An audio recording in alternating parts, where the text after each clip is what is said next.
આપણું ગૌરવવંતું ગુજરાત, ખીલતું ખમીરવંતું ગુજરાત, આપણું ગૌરવવંતું ગુજરાત, ખીલતું ખમીરવંતું ગુજરાત.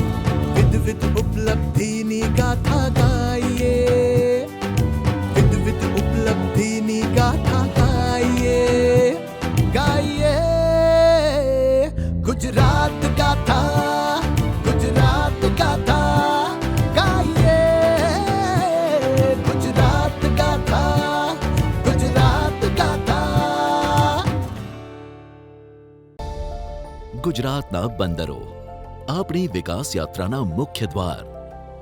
તે ગુજરાતને, ભારતને વિશ્વ સાથે જોડે છે. વસ્તુથી લઈને વિચાર સુધી, સંસ્કૃતિથી લઈને સુવિધા સુધી, વેપારથી લઈને વ્યક્તિ સુધી, આ બધાનો વિનિમય દરિયાઈ બંદરો દ્વારા જ થાય છે. ગુજરાત ભારતનું એક અનન્ય રાજ્ય કે જે સતત વિકાસના નવા આયામો સર કરી રહ્યું છે. ગુજરાતનું આગવું આભૂષણ કહેવાય તેનો 1600 કિલોમીટર લાંબો દરિયા કિનારો, જે ગુજરાતને દુનિયા સાથે જોડે છે. આ જ દરિયા કિનારો ગુજરાતના અને ભારતના આર્થિક અને સામાજિક વિકાસનું સાધન છે. રાજ્ય સરકારના નીતિ નિયમો અને અભિગમ, રાજ્યનું પબ્લિક ઇન્ફ્રાસ્ટ્રક્ચર અને શાંતિપ્રિય વાતાવરણ ગુજરાતમાં વેપાર અને ધંધાને વેગ આપે છે. અને વાત જ્યારે ઉદ્યોગ ધંધાની હોય ત્યારે ગુજરાતના વિશાળ દરિયા કિનારે આવેલા બંદરોને કેવી રીતે ભૂલી શકાય? ગુજરાતનું પોર્ટ લેડ ડેવલપમેન્ટ મોડેલ આજે ભારતના અન્ય રાજ્યો માટે પ્રેરણારૂપ છે. રાજ્ય સરકારના સક્રિય પ્રયાસોથી ગુજરાતના મેરીટાઈમ સેક્ટરનો ઝડપી અને રોબસ્ટ વિકાસ શક્ય બન્યો છે. ગુજરાતના 1600 કિલોમીટરના દરિયા કિનારા પર મલ્ટિપલ પોર્ટ ડેવલપમેન્ટ મોડેલ દ્વારા મોટી સંખ્યામાં બંદરો ઉપર વેપાર અને વિનિમય શક્ય બનાવવામાં આવ્યો છે, જેનાથી માત્ર દરિયાકાંઠાના જ વિસ્તારો નહીં પણ સમગ્ર રાજ્યમાં આર્થિક અને સામાજિક વિકાસ શક્ય બન્યો છે. ગુજરાત હંમેશાથી દરિયાઈ વેપારનું કેન્દ્ર સ્થાન રહ્યું છે. તેના 1600 કિલોમીટરના દરિયાઈ વિસ્તાર સાથે માત્ર આંતરરાષ્ટ્રીય વેપાર જ નહીં પણ વિવિધ સભ્યતાઓ, સંસ્કૃતિઓ, ભાષાઓ અને પ્રવાસીઓને જોડતું મહત્વનું રાજ્ય છે. આશરે 5000 વર્ષ જૂની હડપ્પન સંસ્કૃતિના શહેર લોથલમાં વિશ્વનું પ્રથમ ટાઇડલ ડોક હોવાનું વ્યાપકપણે માનવામાં આવે છે. હડપ્પન સંસ્કૃતિના પતન બાદ ગુજરાતમાં અન્ય બંદરોનો વિકાસ થયો. ઈસવીસન પૂર્વે 1000માં દ્વારકા એક બંદર શહેર તરીકે વિકસ્યું હોવાનું માનવામાં આવે છે. ગ્રીક નેવિગેટર દ્વારા પ્રાચીન સાહિત્ય ધ પેરિપ્લસ ઓફ ધ એરાથ્રિયન સી અષ્ટાક્ષર અથવા હાથબની દરિયાઈ પ્રવૃત્તિઓનું વર્ણન કરે છે, જેમાં રોમ સાથેના વેપારના પુરાવા પણ છે. ઘોઘા બંદર હાથબની નજીક હતું અને ભાવનગર દરિયાઈ કાંઠાના અને વિદેશી વેપાર માટે એક મહત્વપૂર્ણ બંદર શહેર હતું. દરિયાની નજીક હોવાથી અને પોર્ટ માટે અનુકૂળ હોવાથી વલ્લભી ભારતીય અને વિદેશી બંદરો સાથે દરિયાઈ વેપાર માટેનું યોગ્ય સ્થળ બન્યું હતું. ભરૂચ 9મી સદી સુધી એક સમૃદ્ધ બંદર તરીકે વિકસ્યું. ભરૂચ ઉત્તર ભારત સાથે ઓવરલેન્ડ વેપાર માર્ગો દ્વારા સારી રીતે જોડાયેલું હતું. વિવિધ સંસ્કૃતિઓ ત્યાં આવી, જેથી તેને એક આંતરરાષ્ટ્રીય એમ્પોરિયમ તરીકે ગણવામાં આવ્યું. 8મી સદીમાં ઈરાનથી ખંભાતમાં થયેલા પારસીઓના સ્થળાંતરે એક નવું સામાજિક આર્થિક પરિમાણ ઉમેર્યું. વૈવિધ્યસભર વેપાર વ્યવસાય સાથે વિજાતીય વસ્તી ધરાવતું કોસ્મોપોલિટન બંદર શહેર બન્યું. ખંભાત બાદ સુરત સદીમાં આગામી શક્તિશાળી બંદર નગર તરીકે ઉભરી આવ્યું. તે સાથે કચ્છ પણ ભૌગોલિક દ્રષ્ટિએ દરિયાઈ વેપારનું મહત્વનું કેન્દ્ર રહ્યું છે. ભારતની આઝાદી વખતે કરાચીનો પોર્ટ પાર્ટીશનના કારણે પાકિસ્તાનમાં ગયો, પરંતુ સરદાર વલ્લભભાઈ પટેલની આગેવાની હેઠળની સમિતિએ કંડલાની પસંદગી પર ભાર આપ્યો અને આજે કંડલા ભારતના દરિયાઈ વેપારનું એક મુખ્ય કેન્દ્ર બન્યું છે. ગુજરાતનો દરિયાઈ વેપારનો આ જ સુવર્ણ ઇતિહાસ આજે વિકાસ અને સમૃદ્ધિનો પાયો છે અને ભારત દરિયાઈ વેપારના નવા આયામો સર કરી રહ્યું છે. ગુજરાત આજે ભારતમાં દરિયાઈ વેપારમાં મોખરે છે. દેશના કુલ દરિયાઈ ટ્રાફિકનો અંદાજે 38.6% ભાગ ગુજરાતના બંદરો સંભાળે છે. કંડલા જેવા મોટા પોર્ટ સિવાય ગણીએ તો રાજ્યના બીજા બંદરો પણ મળીને દેશના કુલ દરિયાઈ ટ્રાફિકનો 30% ભાગ સંભાળે છે અને દેશના બધા જ નોન મેજર બંદરોના પણ કુલ ટ્રાફિકનો 64% ટ્રાફિક ગુજરાતના નોન મેજર બંદરો સંભાળે છે. બંદરો અને તેને લગતી અન્ય સુવિધાઓના વિકાસને રાજ્ય સરકારે પ્રાધાન્ય આપ્યું. તેના જ પરિણામે આજે ગુજરાત ભારતના દરિયાઈ વેપારમાં આટલો મોટો ફાળો આપી રહ્યું છે. ગુજરાતમાં બંદરોના અને દરિયાઈ કાંઠાના વિસ્તારોના વિકાસ માટે ગુજરાત મેરીટાઈમ બોર્ડ એક્ટ 1981 દ્વારા ગુજરાત મેરીટાઈમ બોર્ડની સ્થાપના કરવામાં આવી. ગુજરાત મેરીટાઈમ બોર્ડ દ્વારા રાજ્યમાં બંદરોનું નિયમન અને સંચાલન કરવામાં આવે છે. તે વિકાસ અને સંચાલનને લગતી અન્ય આનુષંગિક સેવાઓ પણ પૂરી પાડે છે. ગુજરાત મેરીટાઈમ બોર્ડ GMB અંતર્ગત રાજ્યના public ports, private ports, captive terminals, private jetties, ship building yards, ship recycling યાર્ડ્સનો સમાવેશ થાય છે. દરિયાઈ માર્ગે થતા શિપિંગની સુવિધાઓ બનાવવી, અન્ય જરૂરી આંતરમાળખાકીય સુવિધાઓ વિકસાવવી, યોગ્ય સંસ્થાઓનું ગઠન કરવું વગેરે જેવા કાર્યો પણ GMB દ્વારા હાથ ધરાય છે. GMB દેશનું પ્રથમ મેરીટાઈમ બોર્ડ છે.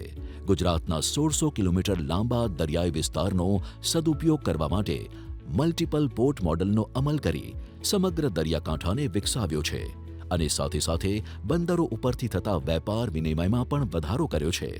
રાજ્યના 10 વિસ્તારો મગદલ્લા, ભરૂચ, ભાવનગર, જાફરાબાદ, વેરાવળ, પોરબંદર, ઓખા, જામનગર, નવલખી અને માંડવીના સમૂહમાં કુલ 46 બંદરોનો સમાવેશ થાય છે. આ સિવાય અલંગ અને સચાણામાં શિપ રિસાયકલિંગ યાર્ડ પણ રાજ્ય સરકાર અંતર્ગત આવે છે. મગદલ્લા એ દક્ષિણ ગુજરાતમાં આવેલો એક લાઇટરેજ પોર્ટ છે. મગદલ્લા પોર્ટ ચેનલ દ્વારા આ પોર્ટમાં આવાગમન થાય છે. મગદલ્લામાં 2 ઓપરેશનલ પોર્ટ્સ છે, મગદલ્લા અને હજીરા. તેમાં 2 GMB જેટી, 1 ખાનગી જેટી, 9 કેપ્ટિવ જેટી, 2 ખાનગી બંદરો અને 2 શિપયાર્ડનો પણ સમાવેશ થાય છે. દહેજ ભરૂચમાં આવેલું ગુજરાતના મુખ્ય બંદરોમાંનું એક છે. 6 કેપ્ટિવ જેટી અને 2 શિપયાર્ડ સાથે તે ગુજરાતના સૌથી મોટા બંદરોમાંનું એક છે. નર્મદા નદીના મુખ પર સ્થિત દહેજ કોલસા અને રસાયણના વેપાર માટેનું અગ્રણી કેન્દ્ર છે. દહેજ સેઝ અને પેટ્રોલિયમ કેમિકલ અને પેટ્રોકેમિકલ ઇન્વેસ્ટમેન્ટ રીજન PCPIR માટે એક ગેટવેનું કામ કરે છે. કેપ્ટિવ જેટી સિવાય દહેજમાં એક GMB જેટી, 2 ખાનગી બંદરો અને એક સંયુક્ત ક્ષેત્રનું બંદર છે. કેમ્બેના અખાતમાં આવેલ બીજું અગત્યનું બંદર એટલે ભાવનગર. આ પોર્ટ મોટાભાગે નાના જહાજોના બર્થિંગ માટે વપરાય છે. આ પોર્ટ 18મી સદીથી કાર્યરત છે અને અહીં વિશ્વનો સૌથી પ્રથમ લોક ગેટ બનાવવામાં આવ્યો હતો. ભાવનગરને ભારતના પ્રથમ મેરીટાઈમ મેન્યુફેક્ચરિંગ ક્લસ્ટરમાંના એક સ્થળ તરીકે પ્રસ્તાવિત કરવામાં આવ્યું છે. રાજ્ય સરકારે પરિવહનની વ્યવસ્થા સુધારવા અહીં રોપેક્સ ફેરી સેવા શરૂ કરી છે. જાફરાબાદ સૌરાષ્ટ્રના દક્ષિણ પશ્ચિમ કિનારે સ્થિત એક ઓલ વેધર ડાયરેક્ટ બર્થિંગ બંદર છે. અહીંયા 2 GMB જેટી, 1 ખાનગી બંદર અને 1 કેપ્ટિવ જેટી આવેલી છે. અહીં floating storage and regasification unit એટલે કે FSRU સાથેનું ગુજરાતનું ચોથું LNG ટર્મિનલ 10 MMTPAની ક્ષમતા સાથે વિકસાવવામાં આવી રહ્યું છે. વેરાવળ મુખ્યત્વે માછીમારીનું બંદર છે. અહીં મોટી સંખ્યામાં આવેલ ખાદ્ય પદાર્થો અને ફિશ પ્રોસેસિંગ ઉદ્યોગોને કારણે માછીમારીની પ્રવૃત્તિઓને ખૂબ પ્રોત્સાહન મળે છે. આ વિસ્તારના સર્વાંગી વિકાસ માટે રાજ્ય સરકાર માછીમારી અને વ્યાપારી પ્રવૃત્તિઓ માટે અલગ સુવિધાઓ વિકસાવી રહી છે. વેરાવળમાં 2 કેપ્ટિવ જેટી અને 5 GMB જેટી છે. પોરબંદર પશ્ચિમ સૌરાષ્ટ્રમાં આવેલું મહત્વનું બંદર છે. મહાત્મા ગાંધીનું જન્મસ્થળ હોવાને કારણે પોરબંદર મોટી સંખ્યામાં પ્રવાસીઓને આકર્ષે છે. આ બંદર ગુજરાતના કોલસા અને LPG વેપારના કેન્દ્રબિંદુ તરીકે કામ કરે છે. પોરબંદર તેના મીઠાના વેપારને કારણે ગુજરાતના અર્થતંત્ર માટે મહત્વપૂર્ણ છે. પ્રવાસનને પ્રોત્સાહન આપવા પોરબંદર ખાતે ક્રૂઝ ટર્મિનલ બાંધવાની દરખાસ્ત છે, કારણ કે અહીં વર્ષની 5 ક્રૂઝ શિપ્સ આવે છે. અહીં હાલમાં 4 GMBની જેટી અને 1 ખાનગી જેટી છે. બોક્સાઇટ અને કોલસાના વેપાર માટે અગ્રણી હબ એટલે ઓખા. ડાયરેક્ટ બર્થિંગ સગવડ સાથેનું આ એક મધ્યવર્તી બંદર છે. ઓખા બંદરના વિકાસ માટે સરકારે સર્વગ્રાહી અભિગમ અપનાવ્યો છે. આ બંદર 4 જીએમબી જેટી અને એક કેપ્ટિવ જેટી ધરાવે છે. જામનગર ખાતે આવેલ બેડી ઓલ વેધર લાઇટરેજ પોર્ટ છે. બેડી બંદરનો ઉપયોગ ઓખાથી નજીકના પાવર સ્ટેશનો સુધી કોલસાના પરિવહન માટે થાય છે. અહીં 4 જીએમબી જેટી, 4 ખાનગી જેટી અને 13 કેપ્ટિવ જેટી છે. નવલખી રાજકોટ, મોરબી અને સુરેન્દ્રનગરની અર્થવ્યવસ્થાનું મહત્વપૂર્ણ બંદર છે. નવલખી દૈનિક 8,000થી 9,000 મેટ્રિક ટન કોલસાના અનલોડિંગની સુવિધા આપીને ગુજરાતના પાવર સેક્ટરની સરળ કામગીરીને સુનિશ્ચિત કરે છે. માંડવી કચ્છના અખાતમાં આવેલું છે. અહીં 1 જીએમબી જેટી, 1 ખાનગી બંદર, 2 ખાનગી જેટી અને 3 કેપ્ટિવ જેટીનો સમાવેશ થાય છે.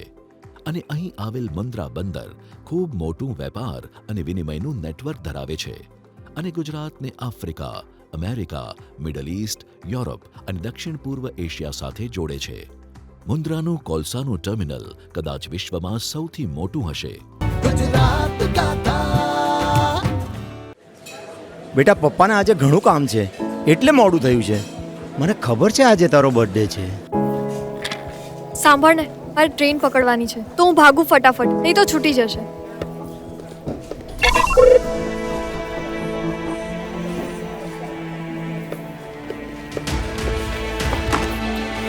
નમસ્તે 108 ઇમરજન્સી હેલ્પલાઇન. ક્યાં થયો છે અકસ્માત? બસ જો આ છેલ્લું બટકું ખાઈને આવું જ છું ઘરે. પછી આપણે કેક કટ કરી.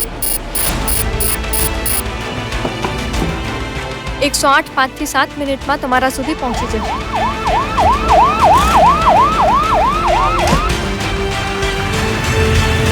નાના મમ્મી, ચિંતા કરવાની કોઈ જરૂર નથી. જયની સારવાર હોસ્પિટલમાં શરૂ કરાવી દીધી છે. એ તો 108 એકદમ સમય પર આવી ગઈ, એટલે આજે જય સુરક્ષિત છે. શું તમને ખબર છે ડેન્ગ્યુ તાવ એડિસ ઇજિપ્તી મચ્છરો દ્વારા ફેલાય છે. એડિસ ઇજિપ્તી મચ્છર દિવસે કરડે છે. આ મચ્છર ઘરમાં જમા થયેલ પાણીમાં ઉત્પન્ન થાય છે. આ મચ્છર ઉત્પન્ન ના થાય એના માટે શું કરવું જોઈએ? દર રવિવારે માત્ર 10 મિનિટ ફાળવીએ અને મચ્છરોને ઉત્પન્ન થતા અટકાવીએ. આપણા ઘરની અંદર તેમજ આસપાસના 10 મીટરના વિસ્તારમાં રહેલા ઉપયોગમાં લેવાતા પાણીના પાત્રોને હવાચુસ્ત ઢાંકણથી બંધ કરીએ. જેની જરૂર ના હોય એવા બિનઉપયોગી સંગ્રહ કરેલા પાણીનો નિકાલ કરીએ. એટલું જ નહીં, આ બાબતની માહિતી આપણે આપણા આસપાસના 10 લોકોને આપી આપણા શેરી અને મહોલ્લાને મચ્છરજન્ય રોગચાળાથી બચાવીએ. આપણા પરિવાર માટે 10 મિનિટ ફાળવીએ. મચ્છરોની ઉત્પત્તિ અટકાવી મચ્છરજન્ય રોગોથી બચીએ. આરોગ્ય અને પરિવાર કલ્યાણ વિભાગ, ગુજરાત સરકાર દ્વારા જનહિતમાં જારી.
ગુજરાત ગાથા. અલંગ શિપિંગ ઉદ્યોગ માટે ગુજરાતના ક્રેડલ ટુ ગ્રેવયાર્ડ અભિગમનું પ્રતીક. અલંગમાં શિપ બીચિંગ અને બ્રેકિંગ માટે સૌથી અનુકૂળ પરિસ્થિતિઓ છે. દરિયાઈ ભરતીનો મોટો વિસ્તાર, મજબૂત સમુદ્ર તળ અને નરમ દરિયાઈ ઢોળાવ. અહીંના એક જહાજ તેના જીવનના વર્તુળને પૂર્ણ કરે છે. તેની સફરના અંતે તેનું વિઘટન થાય છે. સંપૂર્ણ નવા સ્વરૂપમાં પુનઃ એકીકૃત થાય છે અને ફરીથી સમુદ્રમાં એક નવી સફર શરૂ કરે છે, અથવા અન્ય રીતે માનવ જીવનમાં તેના અંશો કામમાં આવે છે. વિશ્વના 30%થી વધુ જહાજો અહીં રિસાયકલ કરવામાં આવે છે. અલંગ વાર્ષિક 450થી વધુ જહાજો રિસાયકલ કરવાની ક્ષમતા ધરાવે છે અને અત્યાર સુધી 8500થી વધારે જહાજો રિસાયકલ થઈ ચૂક્યા છે. અહીં દર વર્ષે 35 લાખ ટન રીરોલેબલ સ્ટીલનું ઉત્પાદન થાય છે. અલંગ શિપયાર્ડ લગભગ 15,000 લોકોને પ્રત્યક્ષ રીતે રોજગારી આપે છે. અલંગ રાજ્ય સરકારની સસ્ટેનેબલ ડેવલપમેન્ટ માટેની પ્રતિબદ્ધતાનો પુરાવો છે. આવો નજર નાખીએ ગુજરાતની પોર્ટ સેક્ટરની સિદ્ધિઓ ઉપર. 1982 ગુજરાત મેરીટાઈમ બોર્ડની સ્થાપના. 1983 અલંગમાં વિશ્વના સૌથી મોટા શિપ રિસાયકલિંગ યાર્ડની સ્થાપના. 1995 ભારતની સૌપ્રથમ પોર્ટ પોલિસીની જાહેરાત.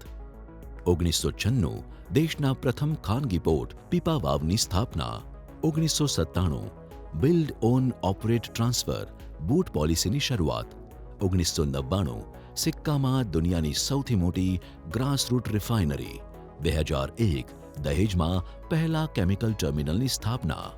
2004 દહેજમાં ભારતના પ્રથમ એલએનજી ટર્મિનલની સ્થાપના. 2010 દેશની સૌપ્રથમ શિપ બિલ્ડિંગ પોલિસીની જાહેરાત. ખંભાતની ખાડીમાં દેશની સૌથી એડવાન્સ્ડ VTMS લાગુ કરી. 2012 દહેજમાં solid cargo port terminal. 2017 LNG માટેના floating storage and regasification unit માટેની મંજૂરી. ગુજરાતની પ્રથમ passenger ferry service. Gujarat maritime university act publish થયો. 2018 ગુજરાતની પ્રથમ રોપેક્સ સર્વિસની શરૂઆત. પીપાવાવ બોટ પોલિસી અંતર્ગત વિકસાવવામાં આવેલો ભારતનો પ્રથમ ખાનગી પોર્ટ. પીપાવાવ પોર્ટ હાલમાં વર્ષે 13.5 lakh TEU containers, 40-50 lakh ton dry bulk cargo, 20 lakh ton liquid cargo અને આશરે 2.5 લાખ ગાડીઓ હેન્ડલ કરી શકે છે. આ પોર્ટ બ્રોડ ગેજ રેલવે અને ડબલ સ્ટેક કન્ટેનર ટ્રેનથી જોડાયેલ છે. અહીં 725 MT સંભાળી શકે તેવી જેટી, લિક્વિડ કાર્ગો માટે લિક્વિડ બર્થ અને 385 MT સંભાળી શકે તેવો લોંગ ટર્મિનલ છે. We acknowledge and appreciate the efforts of Gujarat government. Gujarat was the first state to privatize the port sector. And this was not only about privatization of the port sector, but it was about transforming the entire port and maritime ecosystem. By virtue of its strategic location, robust infrastructure and progressive policies, Gujarat has been the flag bearer of India's maritime success story. This has been a key enabler not only for trade and investment, but also for an integrated and balanced regional development. Mundra port multi modal connectivity સાથે ભારતના ઉત્તરીય અંતરિયાળ વિસ્તારો સાથે જોડાયેલ છે. Mundra port એ deep draft all weather port છે, જે આજે ઉચ્ચ મિકેનાઇઝેશન સાથે ભારતનું સૌથી મોટું વ્યાપારી બંદર છે. અહીં crude oil, container, dry bulk, break bulk, automobiles અને લિક્વિડ કાર્ગો માટે હેન્ડલિંગ અને સ્ટોરેજની સુવિધા પણ છે. આ પોર્ટ પોસ્ટ પેનામેક્સના સૌથી મોટા જહાજને પણ બર્થ કરી શકે છે. The Gujarat Maritime Board has been pivotal in developing and managing the state's ports. It oversees 48 minor ports and plays a key role in the efficient functioning and expansion of these facilities. Its proactive and supportive approach has been instrumental in the growth of Adani Ports at Mundra through regulatory support, public-private partnership initiatives, infrastructure development, policy incentives, ESG initiatives, and capacity building. GMB has created an environment that fosters rapid growth and operational excellence at Mundra Port. As a result, Mundra Port has emerged as the largest commercial port in India. દહેજ દરિયાના ઊંડા પાણીમાં આવેલ multi cargo port છે. 30 MMTPA cargo handle કરવાની ક્ષમતા સાથે તેમાં 2 ડ્રાય અને બ્રેક બલ્ક બર્થ્સ છે. અહીં એક અલગ કેમિકલ ટર્મિનલ છે અને વિવિધ વસ્તુઓ જેવી કે કૃષિ પેદાશો, ખાતર વગેરેના સંગ્રહ માટે ગોડાઉન છે. હજીરા પોર્ટ તમામ પ્રકારના કાર્ગોનું સંચાલન કરે છે, જેમ કે bulk, break bulk, bulk liquid chemicals, petroleum ઉત્પાદનો અને ખાદ્ય તેલ, કન્ટેનર, ઓટોમોટિવ અને ક્રૂડ. તે ભારતના ઉત્તર, ઉત્તર પશ્ચિમ અને મધ્ય ભાગો સાથે ઉત્તમ મલ્ટીમોડલ કનેક્ટિવિટી ધરાવે છે. આ બંદર ભારતના સૌથી મોટા કેમિકલ મેન્યુફેક્ચરિંગ કોરિડોર એટલે કે દક્ષિણ ગુજરાતની મધ્યમાં આવેલું છે. Hazira port 7.5 lakh TEU containers handle કરવાની ક્ષમતા ધરાવે છે. સિક્કા પોર્ટ ક્રૂડ અને અન્ય મટીરીયલના પરિવહન માટે હાઈટેક મશીનરીથી સજ્જ છે. અહીંના અપગ્રેડ કરેલા ગોડાઉન અને ટેન્કરો ક્રૂડ ઉત્પાદનોને મોકલવામાં આવે તે પહેલા તેમજ પોર્ટ દ્વારા આયાત કર્યા પછી સુરક્ષિત રીતે સંગ્રહી શકે છે. આ સાથે દેશમાં મેરીટાઈમ સેક્ટરનો વધુ વિકાસ થાય, દેશના યુવાનો મેરીટાઈમ ઉદ્યોગ તરફ વળે, તે અંગેનું યોગ્ય શિક્ષણ મળે અને રોજગાર મળે તે માટે રાજ્ય સરકાર અને GMB દ્વારા ગુજરાત મેરીટાઈમ યુનિવર્સિટીની સ્થાપના કરવામાં આવી છે. GMU મેરીટાઈમ ઇન્ડસ્ટ્રી, એકેડેમિયા અને સરકારના પ્રોફેશનલ સાથે નજીકથી કામ કરતી ભારતની એકમાત્ર મેરીટાઈમ યુનિવર્સિટી છે અને વિશ્વની અન્ય કોઈ પણ મેરીટાઈમ યુનિવર્સિટી જેવા જ પ્રોગ્રામ્સ ઓફર કરે છે. ગિફ્ટ સિટી ગાંધીનગરમાં તેનું નવું કેમ્પસ બની રહ્યું છે. આ સાથે મેરીટાઈમ સેક્ટરના વિકાસને ધ્યાનમાં લઈને રાજ્ય સરકાર દ્વારા ગુજરાત મેરીટાઈમ આર્બિટ્રેશન સેન્ટર પણ સ્થાપવામાં આવ્યું છે, જેનાથી દરિયાઈ વેપાર અને વિનિમયની કાનૂની બાબતો અને તેમાં થતા વિવાદો અંગે જાગૃતિ આવી રહી છે અને સશક્ત અને અનુભવી વ્યવસ્થાથી તેનું યોગ્ય નિવારણ પણ આવી રહ્યું છે. આ ઉપરાંત આ સ્માર્ટ શહેરો અને બંદરોમાં ઈ-ગવર્નન્સના જોડાણો સાથે આંતરરાષ્ટ્રીય ધોરણની સુવિધાઓ, જૂના વહાણ તોડવા તેમજ નવા વહાણ બનાવી શકે તેવા સેન્ટર્સની સુવિધાઓ ઉપલબ્ધ કરાવી રહ્યા છે. દરિયાઈ વેપાર પરિવહનનું સૌથી વ્યાપક માધ્યમ તો છે જ, પણ સાથે તે એક ઇકો ફ્રેન્ડલી માધ્યમ પણ છે. સાગરમાળા અંતર્ગત મુખ્ય ઔદ્યોગિક ક્લસ્ટરોનું નિર્માણ કરીને બંદરોનું આધુનિકીકરણ કરીને અંતરિયાળ વિસ્તારોમાં બંદરોની કનેક્ટિવિટીની ક્ષમતા વધારવામાં આવી રહી છે. કોસ્ટલ કમ્યુનિટી ડેવલપમેન્ટ અમલમાં મૂકીને રાજ્ય સરકાર બંદરોના વિકાસમાં પોતાનો નોંધપાત્ર ફાળો આપીને એક ઉજ્જવળ ભવિષ્ય તરફ સફર કરી રહ્યું છે. દેશના વડાપ્રધાન શ્રી નરેન્દ્રભાઈ મોદીના પોર્ટ લેડ ડેવલપમેન્ટના વિઝનને આગળ વધારવા રાજ્ય સરકાર નિરંતર પ્રયાસો કરી રહી છે. ગુજરાત આજે ભારતના જ નહીં પરંતુ વિશ્વના દરિયાઈ વેપારનું મહત્વનું કેન્દ્ર બન્યું છે. આવા જ પ્રયાસો ગુજરાત અને ભારતના અમૃતકાળને સુવર્ણ બનાવશે અને વિકસિત ભારત એટ 2047ના વિઝનને સાકાર કરશે.